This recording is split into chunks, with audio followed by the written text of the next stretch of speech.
말씀과 이제 기도로 이렇게 하나님 앞에 나아가는 시간을 갖도록 하겠습니다. 먼저 오늘 이제 함께 나눌 말씀은 사람의 미래에 대해서 함께 생각해 보는 시간을 갖도록 하겠습니다. 나는 어디로 가고 있는가는 제목으로 말씀드리기를 원하는데요. 지난 시간에 우리가 이제 가장 중요한 질문 두 가지를 함께 살펴보았습니다. 첫 번째 질문은 무엇이냐면 나는 어디에서 왔는가 하는 부분에 대해서 살펴보았고요. 이것은 이 과거의 관점에서 우리가 살펴본 질문이 되겠습니다.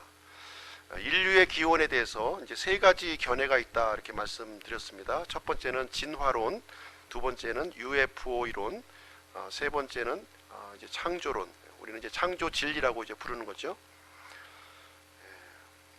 오직 영원하신 하나님만이 처음에 존재하셨던 하나님만이 사람의 기원에 대해서 정확한 말씀을 우리에게 해줄 수가 있습니다.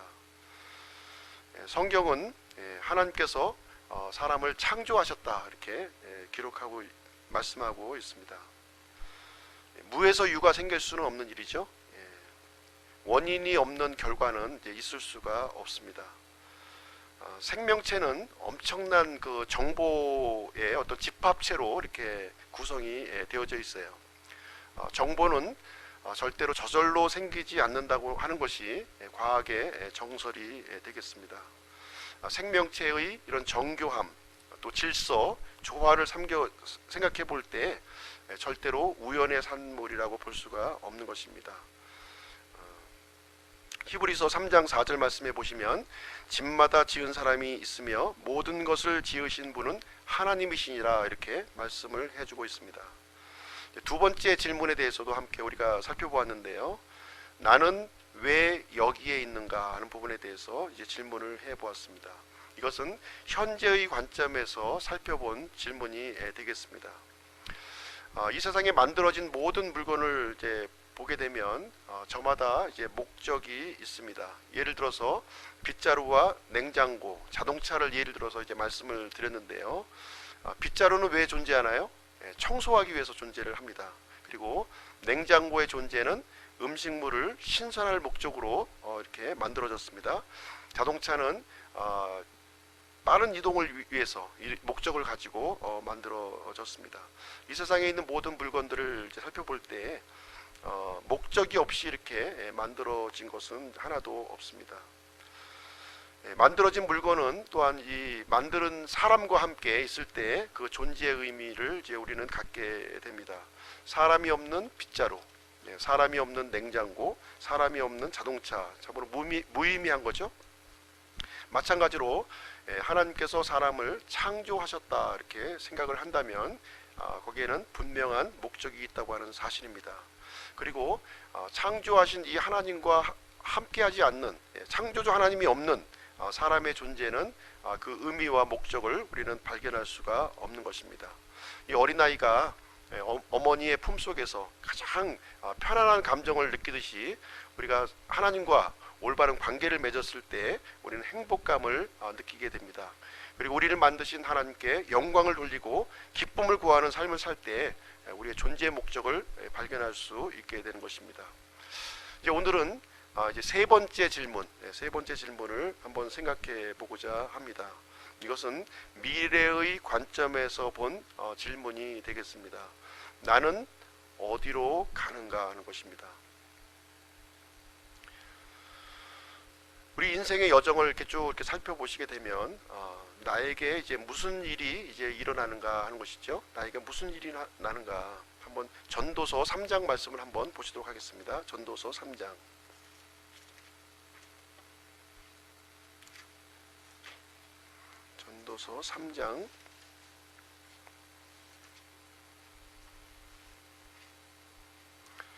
전도서 3장 19절 말씀 보겠습니다. 전도서 3장 19절 한 목소리로 같이 읽어보시죠. 사람의 아들들에게 일어나는 것이 짐승들에게 일어나나니 곧 한 가지 일이 그들에게 일어나느니라. 이것이 죽는 것 같이 저것도 죽나니 참으로 그들이 다 한숨을 가졌도다.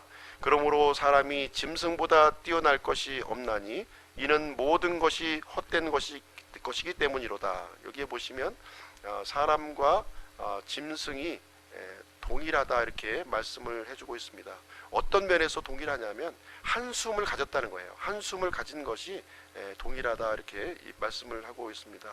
사람에게 일어나는 것이나 짐승에게 일어나는 것이나 공통적으로 일어나는 것이 있는데 바로 그것은 죽음이라고 하는 사실이에요. 그런데 이 죽음 건너편에, 죽음 너머의 일은 아무도 알 수가 없다고 하는 사실입니다. 우리가 목적지를 알지 못한 채 여행을 한다고 하는 것은 참으로 황당한 일이 아닐 수가 없습니다. 우리 길거리에 보시면 수천 대의 자동차가 지나가고 있지만 저마다 목적지를 향해서 이렇게 움직이고 있는 모습을 보게 됩니다. 만약에 목적지 없이 운전하고 있는 그 운전자가 있다면 참으로 어리석은 그런 사람이었을 거예요. 예를 들어서 말씀드리겠습니다. 우리가 이제 비행기 여행을 이제 하게 되면 승무원의 이제 안내 방송이 이렇게 나오죠. 어떤 안내 방송이 나오냐면 승객 여러분 탑승을 환영합니다. 이 비행기가 어디로 가든 즐겁고 편안한 여행이 되시기 바랍니다. 우리는 언제 어디에서 착륙할지 전혀 알 수가 없습니다. 오래지 않아 연료가 떨어질 것이고요. 그리고 우리는 떨어지기 전까지는 즐겁게 비행하는 시간을 가지시기 바랍니다. 이런 안내 멘트를 아마 들었다면 참으로 아마 충격일 거예요. 충격 자체일 겁니다. 목적지가 없는 그 비행기 안에서 언제 착륙할지도 알지 못하는 비행기를 탔다고 하는 안내 방송을 들은다면 참으로 경악을 금치 못할 것입니다. 그런데 우리 대부분의 사람들이 이런 방식으로 인생의 여정을 살아가고 있다고 하는 사실입니다. 언제 이 인생의 여정이 끝날지, 어디에서 인생의 여정이 끝날지 알지 못하는 채 우리의 인생의 여정길을 살아가고 있다는 것입니다. 목적지가 없어요. 목적지가 없이 그냥 살아가고 있습니다. 단지 비행기의 연료가 떨어지는 것처럼 그냥 죽음을 향해서 달려가고 있는 모습을 우리는 이제 보게 되고 있는 것입니다. 모든 사람이 향하고 있는 장소가 어딜까요? 모든 사람이 향하고 있는 장소에 대해서 말씀을 드리도록 하겠습니다. 가장 확실한 것은 무엇이냐면요, 제가 100% 확신하건대 모든 사람들은 무덤을 향해서 가고 있다고 하는 사실입니다. 무덤을 향해서 가고 있어요. 모든 사람의 이 삶의 끝에는 죽음이 있다는 사실입니다. 이 사실은요, 지금 현재 우리 주변에 있는 장례식장이 증명을 하고 있는 거예요. 장례식장이 증명을 하고 있습니다. 지금 이 순간에도 수많은 사람들이 죽어가고 있는 현장을 우리는 목격을 하고 있습니다. 성경에 보시면 여호수아는 자신이 어디로 가고 있는지 이 성경에 기록을 해놓았는데요. 같이 한번 읽어보시기 원합니다. 여호수아서 23장을 한번 보겠습니다. 여호수아서 23장.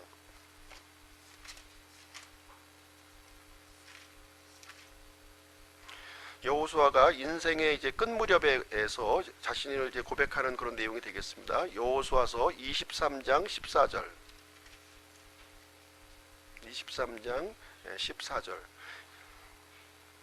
같이 읽겠습니다. 시작. 보라, 이날 나는 온 땅이 가는 길로 가려니와 주 너희 하나님께서 너희에 관하여 말씀하신 모든 선한 일 중에 하나도 틀리지 아니하고 다 너희에게 이루어져서 그 중에 하나도 틀림이 없음을 너희가 너희의 온 마음과 너희의 온 혼으로 아느니라. 여기 이제 여호수아서를 보시면 나는 온 땅이 가는 길로 가려니와 이렇게 얘기를 해주고 있습니다. 다윗 왕도 인생의 그 마지막 때에 또 고백하는 내용도 한번 같이 한번 읽어보실게요. 열왕기상 2장 말씀입니다. 조금 뒤로 넘기셔서요. 열왕기상 2장 1절로 3절입니다.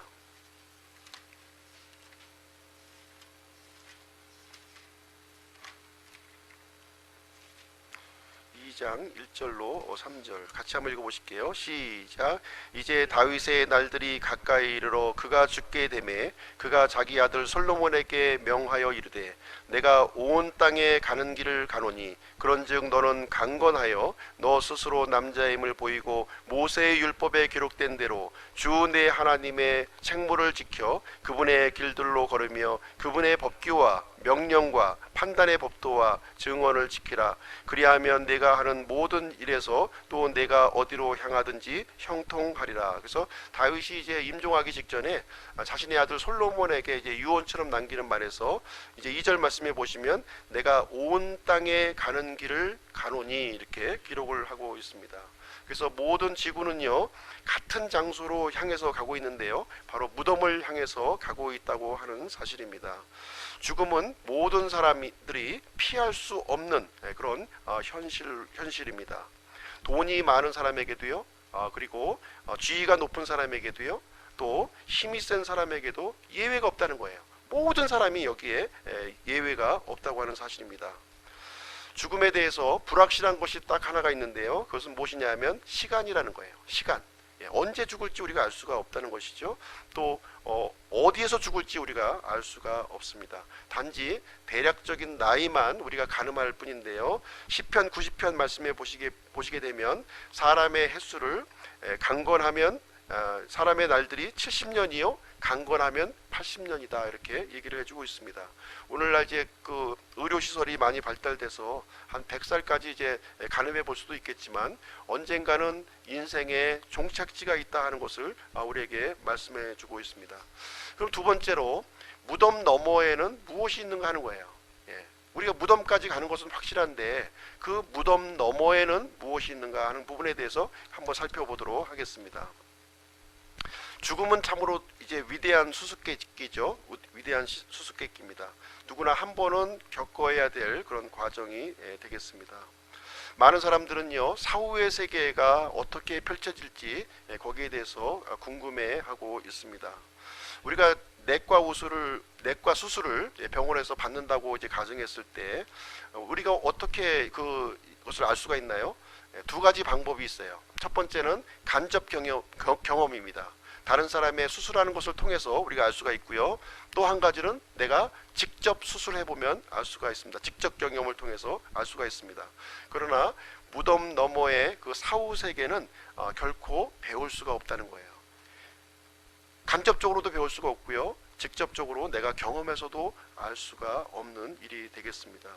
이 죽음에 대해서 말해줄 수 있는 사람은 이 세상에 단 한 사람도 없다고 하는 사실입니다. 왜냐하면 죽음 건너편에 갔다가 다시 돌아왔던 사람이 한 사람도 없기 때문에 그러합니다. 최근에요 죽음에 아주 가까이 갔던 사람들이 좀 많이 나타나고 있는데요, 소위 이제 임사 체험을 한 그런 사람들의 경우가 되겠습니다. 이 사람들은 매우 죽음 이후의 세계에 대해서 굉장히 사실적인 그런 설명을 해주고 있고 보고서가 지금 이제 나오고 있습니다. 죽었다가 소생한 사람들의 이제 경험담인데요, 한번 그 경험담을 잠깐 소개를 해드리겠습니다. 어떤 이제 말을 하고 있는지. 모든 고통이 사라졌습니다. 나는 어둡고 검은색 진공을 초고속으로 통과했습니다. 완전한 평화와 조용한 느낌, 전혀 두려움이 없었습니다. 나는 매우 어둡고 깊은 계곡에 있었습니다. 나중에 저는 생각을 했는데요, 죽음에 그늘진 계곡이라는 성경의 의미를 알게 되었습니다 하는 이런 식의 내용의 보고서들이 이제 많이 임사 체험자들을 통해서 이제 발견이 되고 있습니다. 그런데 이 보고서의 그 내용에는 한 가지 이제 문제점이 있다고 하는 사실입니다. 이 사람들이 실제로 죽지 않았다는 거예요. 죽음 가까이 이렇게 가기는 했지만 실제로 죽지는 않았다고 하는 사실입니다. 이 임사체험이라고 하는 것은 죽음을 경험한 것이 아니에요. 만약에 죽음을 경험했다면 다시 돌아올 수가 없는 것이죠. 그 직전까지 간 사람의 경험담이 되겠습니다. 이 죽음 이후의 세계에 대해서 함께 좀 살펴보기를 원하는데요, 여러 가지 견해가 있어요. 여러 가지 견해가 있는데 첫 번째 견해는 진화론적인 견해가 되겠습니다. 진화론적인 견해. 이 진화론은 사람을 어떻게 묘사를 하고 있냐면 고도의 지능을 가진 동물로 이렇게 묘사를 하고 있습니다. 사람은 육체만 있을 뿐 영과 혼이 없다 이렇게 가르치고 있어요. 그래서 사람은 육체 덩어리이기 때문에 뇌와 뼈와 피 그 이상의 것 아무것도 없다는 거예요. 그렇죠? 그래서 혼이나 영 같은 거는 존재하지도 않고 천국이나 지옥 같은 것도 존재하지 않는다 이렇게 주장하는 것이 진화론적 견해가 되겠습니다.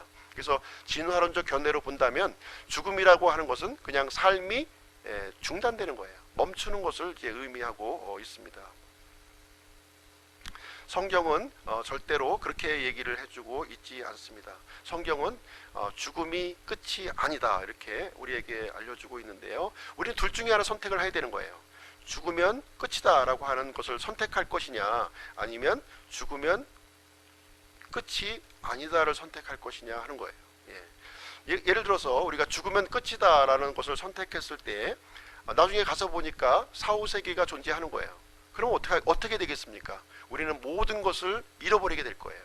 그러나 죽으면 끝이 아니라고 해서 준비한 사람은 참으로 지혜로운 사람이 될 것입니다. 마태복음에 보시면 하나님께서는 이 사람은 사람의 이 몸만 죽이지만 하나님께서는 사람의 혼과 이 몸을 지옥불 속에 멸하시는 분으로 하나님은 우리에게 소개를 해주고 있습니다. 그리고 하나님께서는 우리 사람들의 혼을 영존하는 형벌에 이렇게 들어가게 할 수도 있고요, 또 영원한 생명에 들어가게 할 수도 있다 이렇게 성경은 우리에게 가르쳐주고 있는 것입니다. 그래서 성경 기록에 의하면 모든 사람은 죽은 이후에 어딘가에 가서 영원히 살 것을 우리에게 알려주고 있는 것입니다. 두 번째 이론은 어떤 이론이냐면요, 환생 이론이에요. 환생 이론. 영어로 reincarnation이라고 하는 이제 단어가 되겠습니다.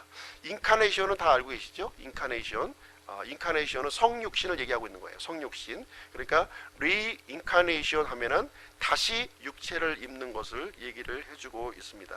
우리가 죽은 후에 다른 형태의 삶으로 다시 태어난다고 하는 주장하는 이론이 바로 환생 이론이 되겠습니다. 그래서 이 환생을 믿는 사람들은 언젠가 이 죽은 후에 사람이 이제 사람으로 태어나든가 아니면 동물로 이렇게 태어난다 이렇게 주장을 하고 있습니다. 그래서 이 환생을 주장하는 사람들은 살생을 하지 않아요. 고기를 먹지 않고 살생을 금지합니다.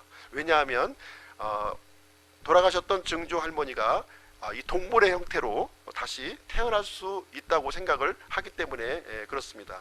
동물을 죽이게 되면 이제 증조 할머니를 이렇게 죽이는 그 죄를 범한다고 생각을 하고 있는 거죠.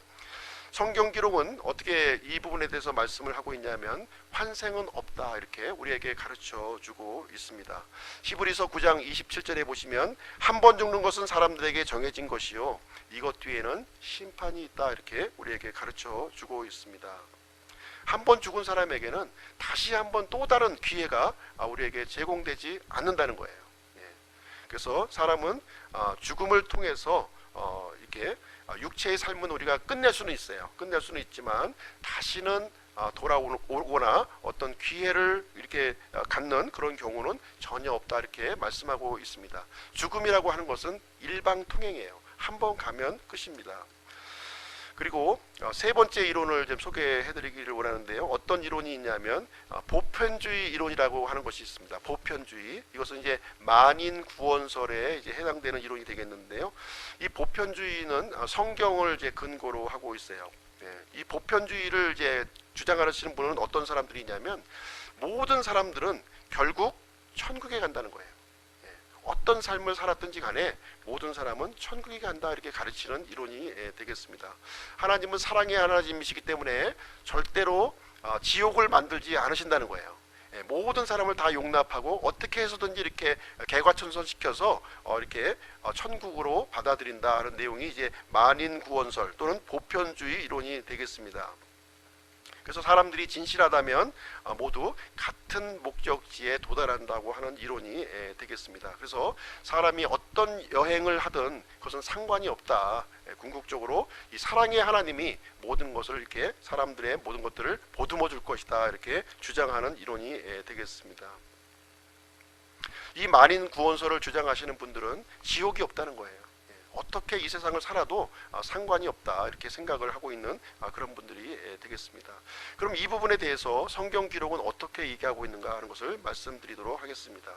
성경 기록은 마태복음 7장 말씀을 통해서 예수님은 너희는 좁은 문으로 들어가라, 멸망으로 인도하는 그 문은 넓고 그 길이 넓어 거기로 들어가는 자가 많고 생명으로 인도하는 그 문은 좁고 그 길이 좁아 그것을 찾는 자가 적으니라 이렇게 기록하고 있습니다. 우리 살아가고 있는 인생의 경로가 좁은 길이 있고 넓은 길이 있다 이렇게 말씀하고 있는 거예요. 좁은 길은 생명으로 인도하는 길이고 넓은 길은 사망으로 인도하는 길임을 우리에게 말씀해 주고 있습니다. 이 좁은 문, 좁은 길은 하나님께서 정해놓으신 길이에요. 이 하나님께서 정해놓으신 이 길을 선택하는 길이 바로 좁은 길을 얘기하고 있는 것입니다. 그리고 넓은 길, 넓은 문은 사람이 생각하고 고안한 길이 넓은 길이요 넓은 문이라고 이렇게 생각을 할 수가 있습니다. 마지막으로 성경적인 내세관에 대해서 말씀을 드리겠습니다. 성경은 그러면 사후 세계에 대해서 어떻게 우리에게 말씀을 하고 있습니까? 이 기독교는요 분명한 내세관이 있어요. 분명한 내세관이 있어요. 모든 종교의 창시자는 다 죽었습니다. 다 죽었어요. 무덤 속에 지금 이제 다 머물러서 지금 그 먼지도 찾아볼 수 없는 그런 상황에 놓여져 있습니다. 모든 종교에는 무덤이 있고요. 그러나 오직 기독교만 빈 무덤으로 있다고 하는 사실입니다. 예수 그리스도께서 부활하셨기 때문에 그래요. 사망 곳에 무찌르고 부활하셨다고 하는 사실입니다. 그래서 오직 이 죽음 너머의 세계를 알려주실 수 있는 분이 누구냐? 바로 예수 그리스도시라는 거예요. 죽음에서 이렇게 일어나신 그분만이 죽음 너머의 세계에 대해서 분명하게 우리에게 정확하게 알려주실 수 있다고 하는 사실입니다. 그리고 성경은요 모든 사람이 부활한다 이렇게 말씀을 하고 있습니다. 의로운 사람도 부활하고요 불의한 사람도 부활한다는 거예요. 그런데 그 부활의 시기가 다르다고 이렇게 얘기를 해주고 있어요. 의로운 사람들의 부활은 예수 그리스도께서 공중 재림하실 때 그때 부활한다는 거예요. 그것이 첫 번째 부활이 해당되는 사람들이 되겠습니다. 불의한 자의 부활은 언제 이루어지냐면 이제 이 땅에 천년왕국이 세워지고 천년왕국이 끝나는 시점에서 흰 왕좌 심판이 이제 이루어질 때 그때 이제 불의한 사람들이 부활하게 됩니다. 이것을 둘째 부활이라고 얘기하고 있는 거예요. 첫째 부활에 참여한 사람은 복 있는 사람이고요. 둘째 부활에 참여하는 사람은 참으로 이 저주의 부활에 참여하게 된다. 이렇게 성경은 우리에게 가르쳐주고 있는 것입니다. 그래서 성경은 이 땅에서 어떠한 삶을 살아야 될 것인가 하는 것을 굉장히 중요하게 강조하고 있고요. 하나님께서 정해놓으신 길, 이 길을 선택해야 될 것을 반드시 선택해야 될 것을 우리에게 가르쳐주고 있는 것입니다. 그래서 우리가 이 수요일 날 이렇게 늦은 밤에 모여서 이 하나님의 말씀을 우리가 이렇게 청종하고 그 말씀을 또 쫓기 위해서 이 자리에 모여 있는 이유가 되겠습니다. 그래서 모든 사람은 두 가지 처소 중에 한 군데로 가는 거예요. 두 가지 처소 중에 한 군데로 가요. 우리는 선택의 여지가 없어요. 둘 중에 한 군데로 우리가 이 육체의 그 생명이 끝나는 즉시 둘 중 하나로 가게 되는데 최종 목적지에 대해서 잠깐 설명을 드리도록 하겠습니다. 하나님을 구원받은 사람들이 이제 가는 장소를 한번 말씀드릴게요. 요한계시록 21장을 한번 보시겠습니다. 요한계시록 21장. 요한계시록 21장.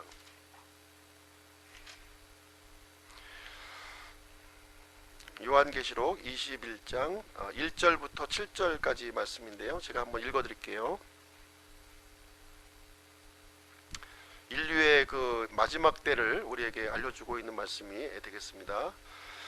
내가 새 하늘과 새 땅을 보았으니 이는 처음 하늘과 처음 땅이 사라졌고 바다도 다시는 잊지 아니하였기 때문이더라.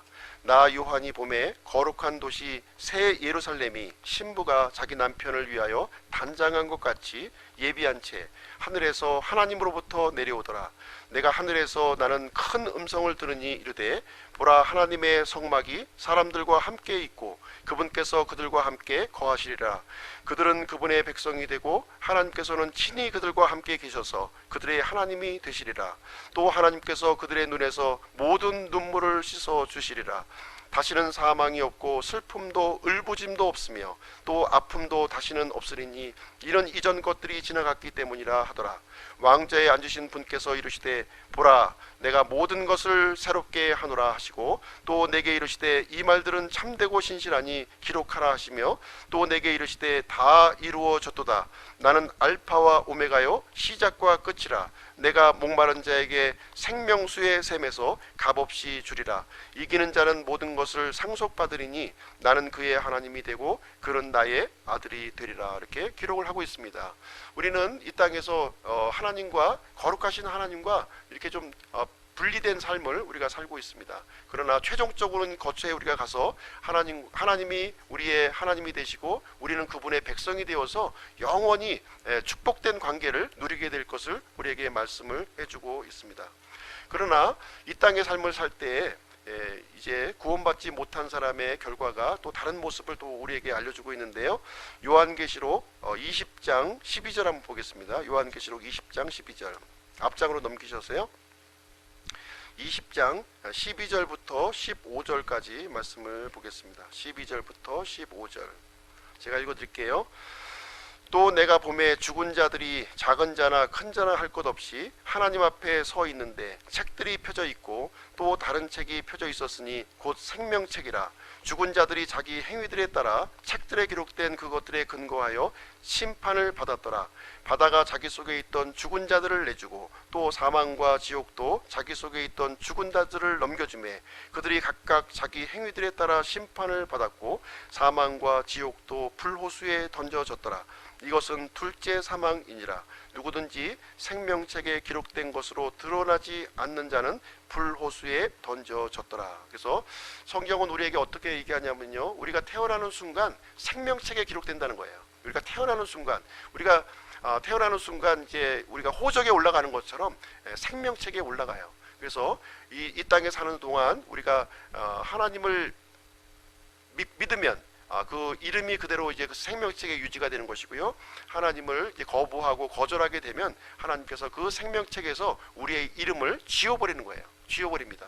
그렇게 해서 우리를 이제 영원한 불호수 그쪽으로 우리를 이제 들어가게 하신다고 하는 사실입니다. 그래서 모든 사람은 두 장소 중에 한 곳으로 가서 영원한 삶을 우리가 보내야 될 것을 성경은 우리에게 가르쳐 주고 있습니다. 우리가 멸망으로 인도하는 넓은 길로 여행을 할 것인가, 아니면 생명으로 인도하는 좁은 길로 여행을 할 것인가 하는 부분은 우리가 선택을 해야 됨을 얘기를 해주고 있습니다. 한번 이렇게 결정된 우리의 영원한 운명은요, 절대로 변하지 않는다. 이렇게 성경은 우리에게 말씀을 해주고 있습니다. 그래서 성경은 분명하게 우리에게 선택을 요구하고 있다고 하는 사실입니다. 절대로 중립적인 내용을 우리에게 설명해주고 있지 않아요. 그래서 무엇을 선택할 것인가, 이것을 우리에게 요구를 해주고 있습니다. 말씀을 통해서 우리가 한번 이 어떤 선택을 할 것인가에 대해서 분명히 이제 아주 그 극단의 차이점을 우리가 보이고 있는 말씀을 한번 살펴보도록 하겠습니다. 요한복음 1장을 한번 가서 펴서볼게요. 요한복음 1장. 요한복음 1장. 요한복음 1장 11절 12절이에요. 요한복음 1장 11절 12절. 같이 한번 읽겠습니다. 시작. 그분께서 자기 백성에게 오심에 그분의 백성이 그분을 받아들이지 아니하였으나 그분을 받아들인 자들 곧 그분의 이름을 믿는 자들에게는 다 하나님의 아들이 되는 권능을 그분께서 주셨으니, 그 예수님께서 사람의 몸을 입고 이 땅에 오셨어요. 이스라엘 땅에 오셨습니다. 그런데 이 두 경우를 우리가 이제 보여주게 됩니다. 그 예수님을 받아들이는 자가 있고요, 받아들이지 않는 자가 있다고 이렇게 말씀해 주고 있습니다. 그러나 받아들인 자에게는 다 하나님의 아들이 되는 권능을 주시겠다고 약속을 해 주셨습니다. 또 한 말씀을 찾아보겠습니다. 요한복음 3장 18절입니다. 요한복음 3장 18절. 요한복음 3장 18절 같이 한번 읽어보시죠. 시작. 그를 믿는 자는 정죄를 받지 아니하거니와 믿지 않는 자는 하나님의 독생자 이름을 믿지 아니하였으므로 이미 정죄를 받았느니라. 그래서 여기도 보면 믿는 자와 믿지 않는 자로 이렇게 구별되는 것을 우리가 보게 됩니다. 요한복음 3장 36절도 한번 볼게요. 3장 36절 같이요. 시작. 아들을 믿는 자에게는 영존하는 생명이 있고 아들을 믿지 않는 자는 생명을 보지 못하며 도리어 하나님의 진노가 그 위에 머물러 있느니라. 그래서 아들을 믿는 자와 아들을 믿지 않는 자의 차이점을 우리에게 또 설명을 해주고 있습니다. 쭉 뒤로 넘어가셔서요, 요한일서 5장으로 한번 가서 보겠습니다. 요한일서 5장 12절. 요한일서 5장 12절 읽겠습니다. 시작. 아들이 있는 자에게는 생명이 있고 하나님의 아들이 없는 자에게는 생명이 없느니라. 그래서 아들이 있는 자와 아들이 없는 자의 이 구분을 또 우리에게 설명을 해주고 있습니다.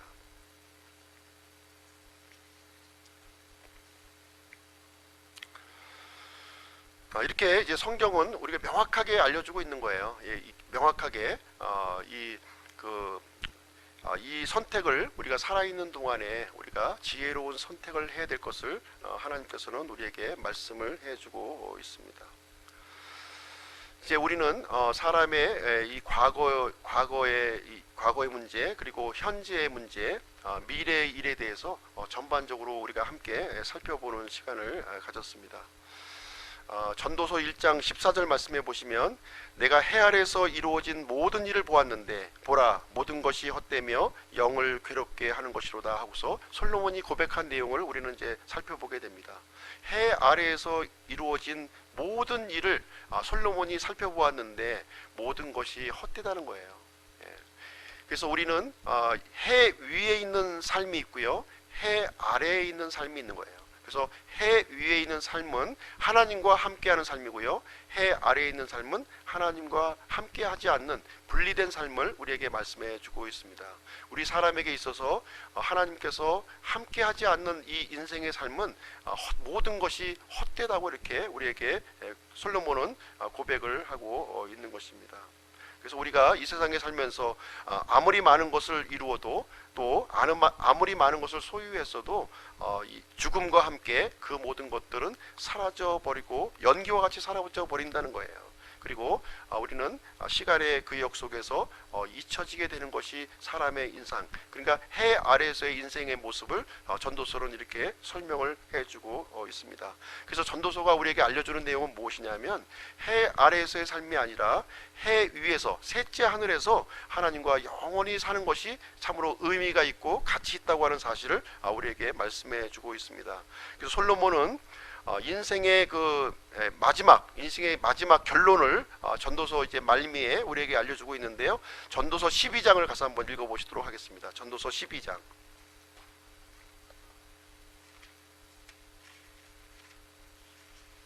전도서 12장 12절부터 14절까지 말씀입니다. 12절부터 14절 한 목소리로 같이 한번 읽어보시죠. 시작. 내 아들아 또한 이 말씀들로 권고를 받으라. 많은 책을 짓는 것은 끝이 없고 많이 공부하는 것은 육체를 피곤하게 하느니라. 우리가 전체 일의 결론을 들을지니 하나님을 두려워하고 그분의 명령들을 지킬지어다. 이것이 사람의 온전한 의무이니라. 하나님께서 모든 은밀한 일과 더불어 선한 일이든 악한 일이든 모든 일을 심판하시리라. 이렇게 기록이 되어 있습니다. 하나님께서 모든 만물의 창조자임을 우리에게 알려주시고 있고요. 우리가 볼펜 한 자루를 만들어도, 생산 공장에서 볼펜을 만들어도 이 마지막 끝에 이것이 합격품인지 불합격품인지 판정을 내린다는 거예요. 마찬가지로 하나님께서 우리 사람들을 만드셨고 이 땅의 삶을 허락해 주셨는데 마지막 끝에 가서 이 합격품인지 불합격품인지 그것을 심판하시겠다 이렇게 말씀해 주고 있는 것입니다. 우리의 힘으로는 우리 스스로 고칠 수가 없어요. 볼펜이 볼펜을 고칠 수가 없는 것처럼 사람이 사람을 고칠 수가 없습니다. 오직 우리를 만드신 이 메이커 하나님만이 우리를 고쳐줄 수가 있는 거예요. 이 불량품을 합격품으로 만들어 주실 수 있는 분은 오직 하나님이시라는 거예요. 우리가 하나님 앞에 돌아가야 될 것을, 우리 이 창조물인 우리 사람은 창조주인 하나님 앞에 돌아가야 할 것을 말씀하고 있는 것이고요. 그래서 하나님을 두려워하고 그분의 명령을 지키는 삶을 살아야 될 것을, 이 땅의 삶이 그것이 복된 삶이요 좁은 길을 걸어가고 있는 삶이요 또 좁은 문을 걸어가고 있는 생명의 길이라고 우리에게 말씀을 해주고 있습니다. 그래서 우리가 어떤 선택을 해야 될 것인가 하는 부분은 우리가 이 진지한 마음을 가지고 인생에 대한 부분을 과거, 현재, 미래의 부분들을 생각하고서 우리가 살아가야 할 것을 우리에게 말씀해 주고 있는 것입니다. 그래서 우리는 마지막 날을 준비하는 이런 지혜로운 사람이 되기를 간절히 바랍니다.